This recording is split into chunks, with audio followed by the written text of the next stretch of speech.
La vocation est un mouvement intérieur vers lequel on se sent appelé vers un exercice donné.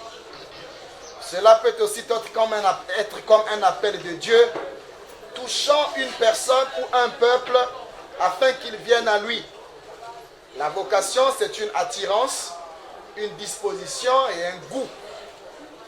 Il y a dans beaucoup de familles une grande ignorance sur les destins liés à la vocation d'une personne. D'autres personnes ont des vocations qui n'émanent pas des parents, ni maternels, ni paternels ou des arrière-grands-parents. La personne se sent appelée à faire une chose ou bien un métier qui sans doute pourrait inquiéter les parents. La vocation n'est forcément pas une affaire de lien de famille ou encore héréditaire comme le pensent d'autres. Elle est au contraire une compétence liée à une mission qu'un humain a à accomplir ou à accomplir dans le monde. Et si la vocation était héréditaire, franchement, ceux qui sont issus des familles des gens comme les Michael Jackson ou des Michael Jordan auraient perpétué le savoir singulier de leurs ancêtres. C'est-à-dire, si vous étiez de la famille de Michael Jordan, qui est le meilleur basketteur du siècle, et que vous étiez de sa famille, c'est que vous devrez vous aussi être seulement un basketteur comme. Mais ça n'a pas de lien. Vous allez voir, il est le seul meilleur basketteur, et autour de lui, il peut y avoir des basketteurs, mais qui ne vont pas être hissés jusqu'à son rang, parce que c'est personnel. Ok? Il ne faut jamais penser que la vocation aussi est liée à une affaire occulte. Bref. Dans une famille, même si une personne n'a jamais fait ce travail ou eu ce talent, il ne faudrait pas autant dire que vous ne pouvez pas être le premier à commencer. De toutes les façons, dans chaque chose, il y a toujours eu une première personne qui commence, qui ouvre une page dans l'histoire dans laquelle s'inscriraient vos œuvres, votre famille et aussi votre pays. Il y a des vocations précoces, c'est-à-dire que très tôt, cette personne découvre son talent. Né dans une famille sensible, qui n'a pas tardé d'orienter, de soigner et de traiter le talent, ce dernier connaîtra très vite une ascension fulgurante. Ne dit-on pas qu'aux âmes bien nées, la valeur n'attend point le nombre d'années? Il y a aussi des vocations latentes, lesquelles n'ont pas eu à se découvrir tôt, soit à cause de la crise d'identité, soit par ignorance, soit par aveuglement des parents qui n'ont pas fait une lecture des potentiels enfouis dans leur enfant, ou aussi le milieu qui n'a pas été favorable pour ceux qui ayant découvert leurs compétences à temps, mais qui par manque de soutien se sont découverts malheureusement trop tard.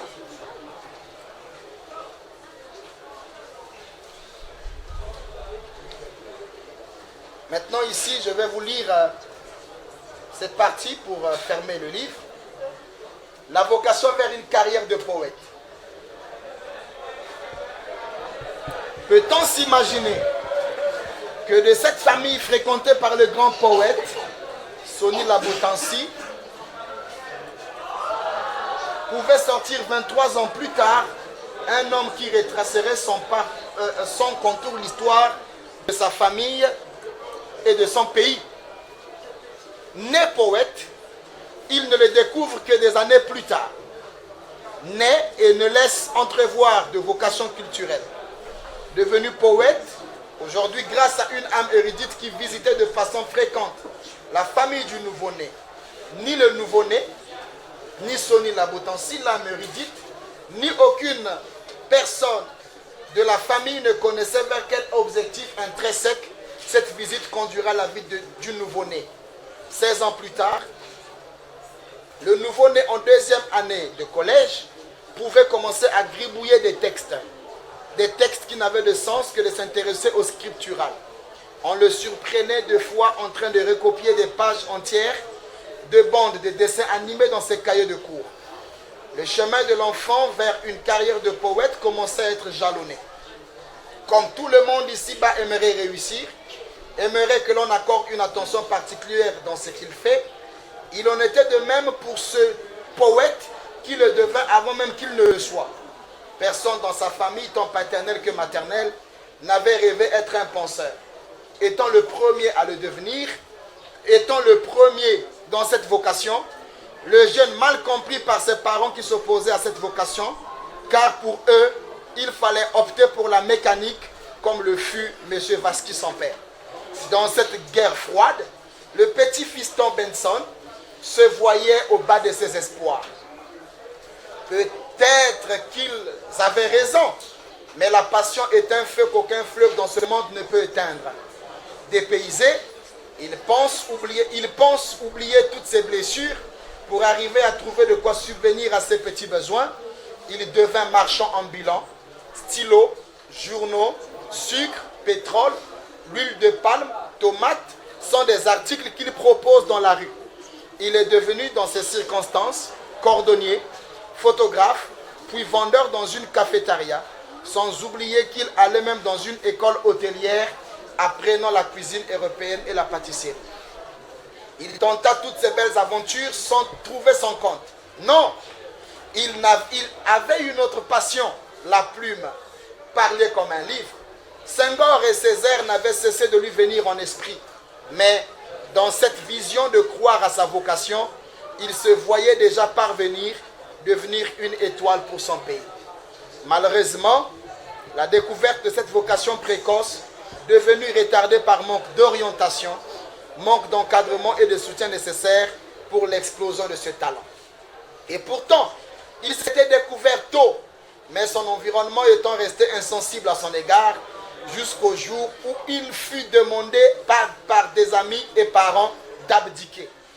Il écrivait, avait des idées, il pouvait déjà exprimer sa pensée, mais il lui manquait une formation de base pour remplir les caractéristiques d'un poète écrivain.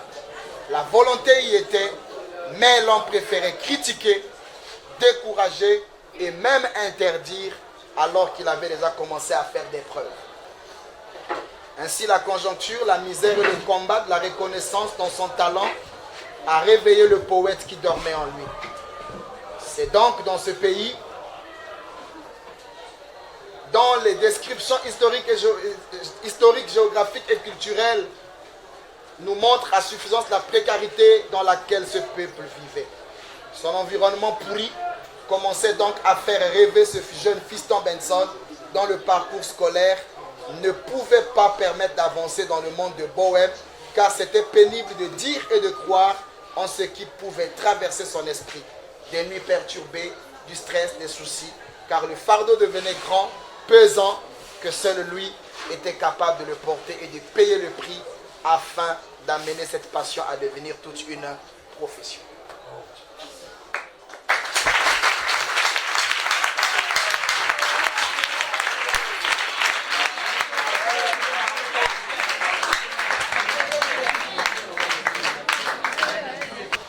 Dans le rêve d'un autodidacte, il s'agit de ma propre biographie, autobiographie. Et vous allez découvrir poétiquement comment on retrace l'histoire du jeune fiston Benson qui va découvrir le chemin qui était tracé en lui. Bref, le deuxième chemin. Et le deuxième chemin,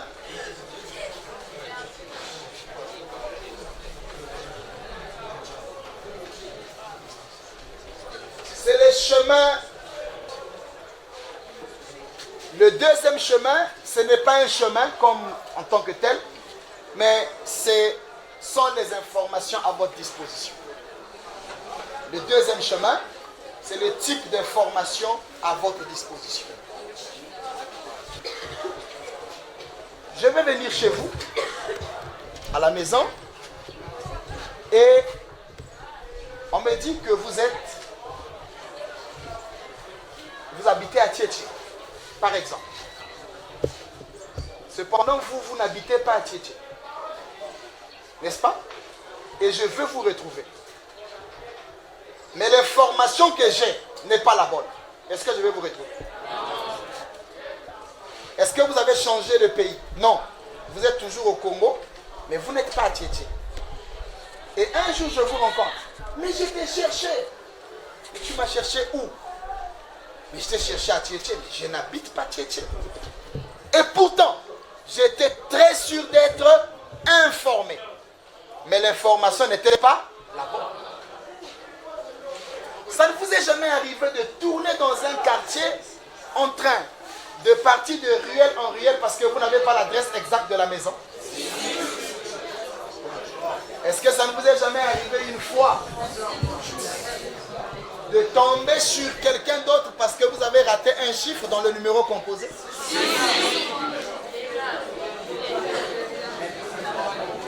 C'est-à-dire, c'est seulement la mauvaise information qui vous fait échouer. Mais la bonne information vous amène à réussir. Un cours mal copié est une erreur qu'on garde toute la vie. Vous voyez, en classe, je suis avec des élèves. Il y a ceux, quand ils bossent, mais ils sont pressés. Après, il va remettre son devoir. Il sort, il dit aux autres, j'aurai la meilleure note. J'ai cassé. Et finalement, le jour où le professeur va restituer les devoirs, non, monsieur est contre moi. Pourtant, j'avais bossé. Non, tu as bossé, d'accord. Mais quel type d'information as-tu mis sur cette feuille? La bonne ou la mauvaise? Il y a beaucoup d'élèves qui échouent parce qu'ils n'ont fait qu'emmagasiner les mauvaises informations. Parce qu'ils n'ont fait qu'emmagasiner des informations mal placées. Et surtout aujourd'hui avec la prière, on n'étudie pas, on ne lit pas, on va voir le pasteur. Et le pasteur, il va poser les mains sur les cahiers et les bics et sur la tenue. Après, il dit, va, Dieu va faire. Quand on arrive en classe, ça devient comme si la prière du pasteur n'a pas marché. Bon, ce n'est pas la prière du pasteur. À la base, c'est toi-même. Déjà, là où le professeur avait mis un E accent aigu, toi, tu n'as pas noté ça comme ça. Et toi, quand tu arrives à la maison, tu fais quoi? Tu étudies, non? Mais tu es en train d'étudier quoi? Des faussetés. Et ces faussetés-là, tu fais quoi? Tu les emmagasines. Et le jour où tu es face à un devoir, tu es sûr de toi.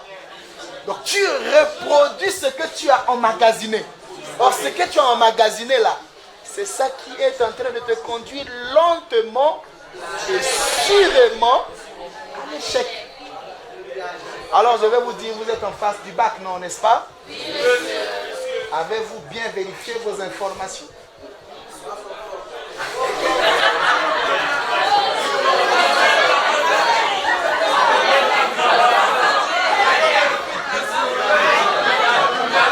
Est-ce qu'on est d'accord? Est-ce qu'on est d'accord? Ce que je vous dis, c'est réel. Hein? Vous ne reproduisez que ce que vous croyez être vrai. Mais à la base, est-ce que c'est vraiment ça? Doit aller lentement. Et une autre erreur des élèves, c'est quoi? Ils commencent à bosser dur à la veille de l'examen. Mais tu veux préparer l'examen, commence à préparer l'examen dès le premier jour de la rentrée scolaire. Parce que tu vas avoir autant d'informations données toute l'année scolaire que tu seras dans l'embarras. Que causez-vous avec vos frères et sœurs? Que causez-vous avec vos parents? Parce que c'est la base. La maison, c'est la base. Quand vous finissez à la maison, vous avez l'information à l'école. Tout ce qu'on vous enseigne, en temps réel, si on veut enlever le mot cours, ce sont des informations qu'on vous donne. N'est-ce pas? On vous donne les informations sur les mathématiques, on vous donne les informations sur l'histoire géo, on vous donne les informations sur l'algèbre. Mais combien sont des élèves qui confrontent à ce qui existe déjà écrit quelque part.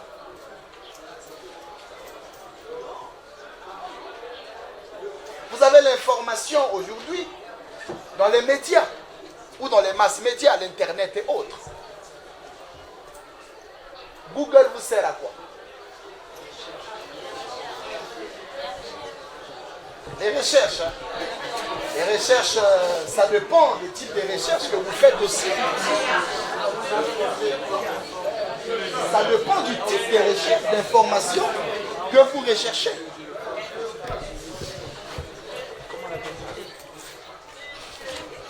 Les livres.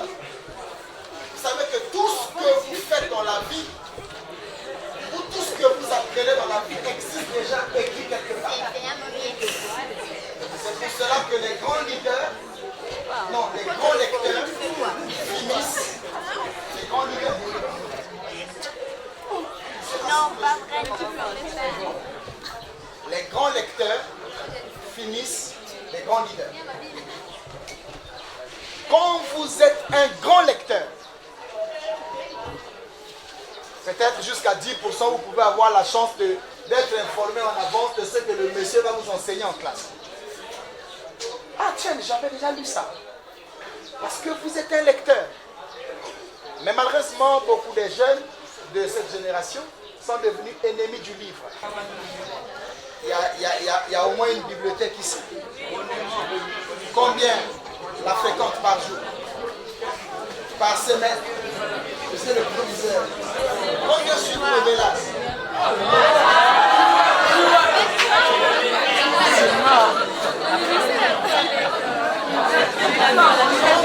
Combien suivent Epic? Nollywood? Combien suivent Canal 7?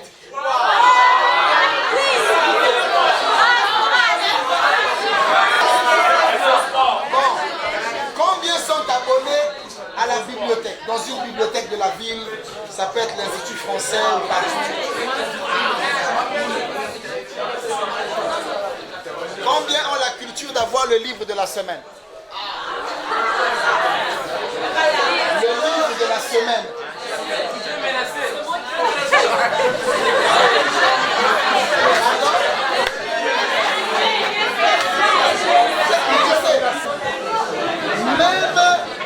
Même le livre de la semaine ne doit pas être forcément un livre que vous achetez à la maison. N'y a-t-il pas de livres?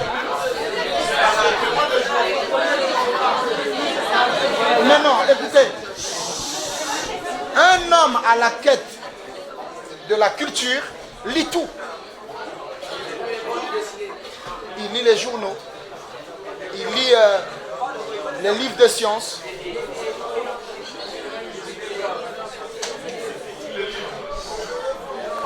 Voyez-vous, lorsque moi j'ai commencé à me lancer officiellement dans ma carrière d'écrivain, j'ai été confronté par un problème de base. Vous l'avez lu ici. Vous avez écouté, non? Le gars était confronté par un problème de base. C'est-à-dire les règles de la rhétorique, les règles qui régissent le métier de l'écrivain.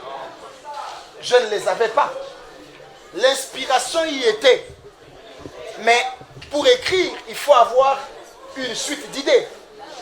N'est-ce pas? Mais moi, je ne savais pas l'écrire. Et quand j'ai écrit mon premier livre en 2001, je suis allé voir mon ancien professeur de français. Et à peine que je lui ai remis le manuscrit, je n'ai même pas tourné le dos pour partir. Il a mis un pic rouge comme ça. 1, 2. Et il a écrit en gros caractère, pas de niveau. Vous voyez ça? Mais je pense que certains aussi, si je fais les exercices, on va dire la même chose.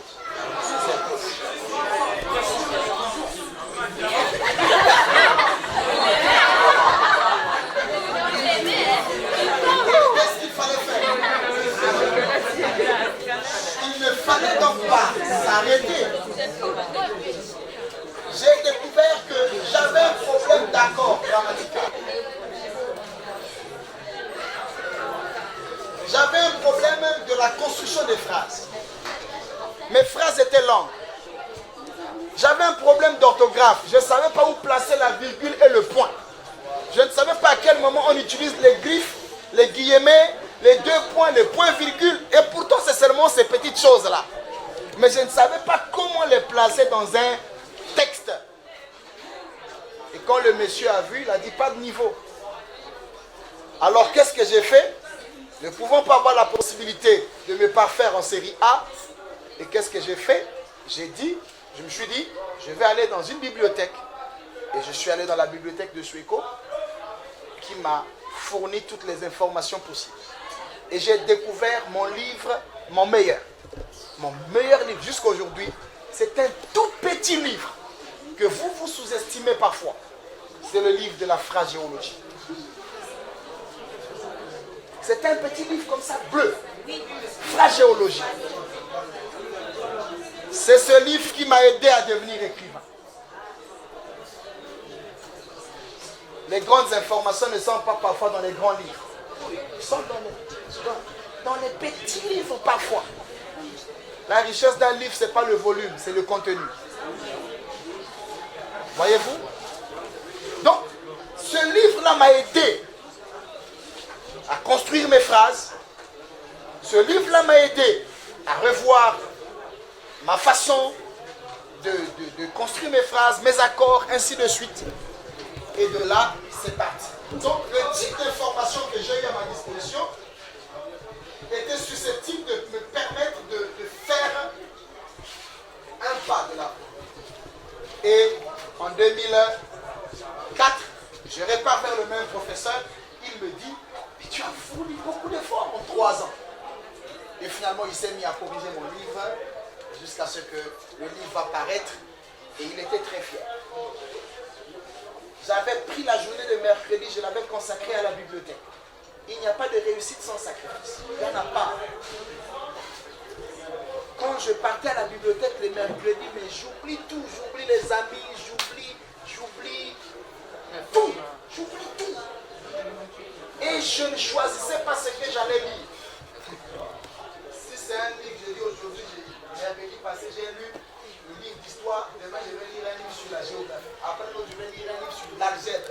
Après, parce que j'avais besoin de me retrouver en culture générale.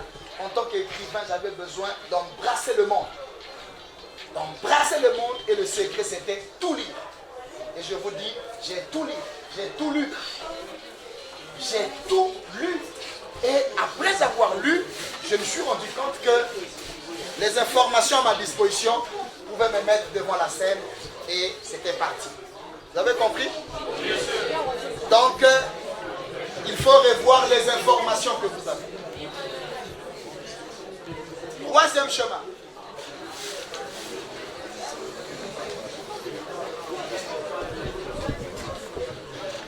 C'est le chemin tracé par l'État.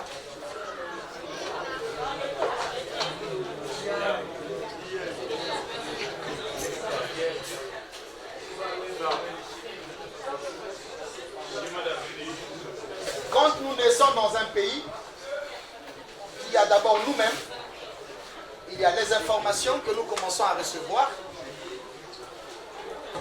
Les informations que nous commençons à recevoir, et ensuite nous rentrons dans le chemin tracé par l'État. Les chemins tracés par l'État sont lesquels? 1. Vous avez l'école. Ce n'est pas vous qui avez inventé la discipline que vous faites à l'école. C'est l'État. C'est défini par l'État. Donc, quand j'ai des informations, après, je rentre dans le chemin qui a été défini par l'État. Je dois choisir une série. Je dois choisir une filière.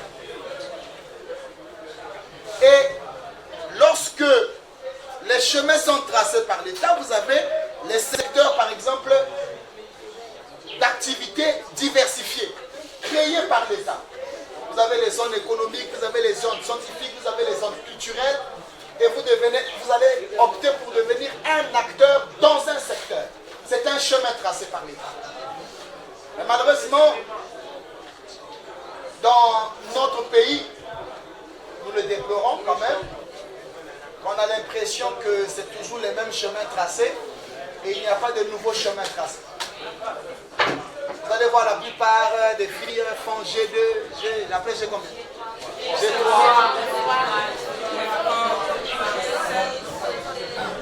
Alors vous allez vous rendre compte que chez nous, quand on va à l'école, nous connaissons tous comment on va finir. On connaît tous. Au Congo, on connaît tous. Parce qu'aujourd'hui, si vous allez à l'école, vous n'allez pas apprendre l'intelligence artificielle. Parce qu'il n'y a aucun ministère de l'intelligence artificielle chez nous. Ce n'est pas tracé par l'État. J'ai rencontré un monsieur à Yaoundé qui me disait, lui, il va devenir champion de rugby dans son pays. Bon, c'est bien de penser comme ça. Mais est-ce que dans le pays, le chemin là est tracé? Donc il va en Afrique du Sud, il apprend le rugby pour revenir au pays. Mais il n'y a même pas déjà un club de rugby. Est-ce que vous comprenez? C'est comme au Congo, c'est très bien lorsque vous voulez devenir vétérinaire. C'est très bien. Mais ce n'est pas tout le monde qui a la culture d'amener son chien à l'hôpital. Donc il y a beaucoup de métiers qui ne sont pas tracés chez nous, s'il vous plaît. Il y a beaucoup de métiers qui ne sont pas tracés chez nous parce que l'État n'a pas prévu un mécanisme qui nous amène à opter depuis l'école pour ce genre de métiers-là. L'orientation compte, l'orientation scolaire, l'orientation académique, l'orientation professionnelle. Le métier que vous faites, qui vous a demandé de le faire? Qui vous a conseillé? Est-ce que vous avez vu un ami le faire? Une série, vous avez vu un ami choisir cette série et vous êtes embarqué dans ça? Ça va être difficile pour vous. Ça va être difficile. Il y a un chemin tracé en vous qui doit déjà définir votre orientation. L'État compte sur votre matière grise. L'État compte sur votre intelligence. L'État compte sur votre savoir et votre savoir-faire. Et si vous venez à l'école sans rêve, le pays ne changera jamais. Vous venez à l'école, pourquoi? C'est pour avoir des informations qui feront de moi un acteur demain de la société. Point. Je viens à l'école pour avoir les informations qui vont me permettre de devenir un cadre dans une entreprise. J'ai des informations, je viens à l'école pour réussir la vie. Point. Point. Et le tout, c'est l'orientation. J'ai opté aujourd'hui pour des métiers qui sont liés au parler, qui sont liés à l'écrit. Parce que dans ma zone de compétence, je me sens bien en tant que communicateur. Donc tout ce que je fais dans ma vie est lié au parler. Le parler me donne à manger, le parler fait nourrir ma famille, le parler, quand je parle, je vis. Donc j'ai opté, parce que l'un des derniers métiers qui se pratiquera sur la terre, c'est le métier de parler. Lorsque on finira d'exploiter le pétrole, d'exploiter le bois, le dernier métier qui restera, c'est parler. Alors donc il faut savoir maintenant ajouter une valeur à ce parler-là. Sinon vous deviendrez un bavard inutile. C'est le contact de la vie. C'est la clé de la vie. C'est un petit mot. Mais c'est ça la clé de la vie. Vous voyez, pour quitter là où vous êtes assis et rentrer à la maison, il faut décider. Pour couper votre sommeil et venir à l'école chaque matin, il faut décider. N'est-ce pas? Tous ceux qui ont refusé de décider ont arrêté l'école. Tous ceux qui ont décidé, plutôt, ont refusé d'aller à l'école parce qu'ils n'avaient pas l'argent du transport, ont décidé d'échouer. Tous ceux qui ont regardé au soleil ont décidé d'échouer. Tous ceux qui ont regardé à la distance ont décidé d'échouer. La décision est la clé de la vie. Si moi je n'avais pas décidé d'aller à la bibliothèque, je me serais enterré simplement parce que mon professeur m'a dit pas de niveau. Mais qu'est-ce que j'ai fait? Il me dit pas de niveau, mais d'accord, je décide d'aller apprendre. Mais comme je n'en ai pas les moyens, j'ai fait quoi? Je vais à la bibliothèque avec 2500, j'ai un abonnement annuel, je peux prendre autant de livres que je peux. La décision. La décision va t'amener à braver les difficultés de la vie. Même si c'est difficile, tu vas décider de réussir. Tu vas payer le prix. Tu ne vas pas dormir pendant que les autres ronflent. Toi, tu es sur le tableau en train de bosser dur. La décision. Il faut savoir décider. Chaque être humain a été fait avec la capacité de décider. Et si vous n'êtes pas capable de prendre une décision, ben, rien ne marchera pour vous. Prenez des décisions dans toutes choses. Est-ce qu'on s'est compris? Voilà les 5 chemins que chacun de nous doit connaître dans la vie. Et lorsqu'il n'y a pas de chemin, devant vous, décidez d'aller là où il n'y a pas un chemin et créez-en un.